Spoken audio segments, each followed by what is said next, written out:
The writings of Abraham 20 presents two completely different paths. Peleg followed the order established by his fathers. His people sought after the order of the Shamayim. Writings of Abraham 21. But then comes Serug. Scripture says he followed not after the way of his fathers. Why? Because he sought after gain for himself. Writings of Abraham 22. Don't read past that. His departure began with self, his gain, his advancement, his desires, his opportunity. And eventually, that pursuit led him into Shinar, into an alliance with Nimrod, and into a secret combination that brought power and wealth.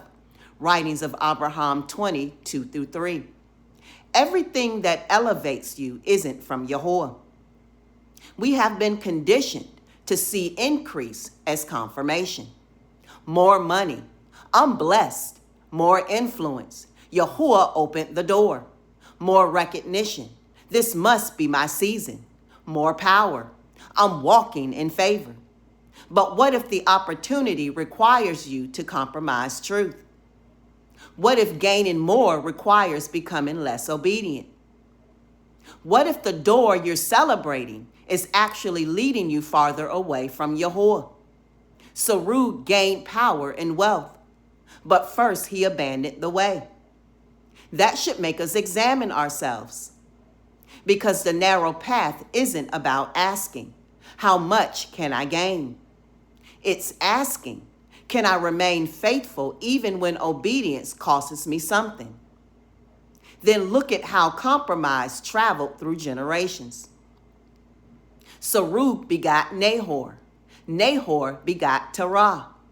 And Terah eventually became so great in Nimrod's eyes that Nimrod elevated him to stand at his right hand and advise him. Writings of Abraham 24 through 5.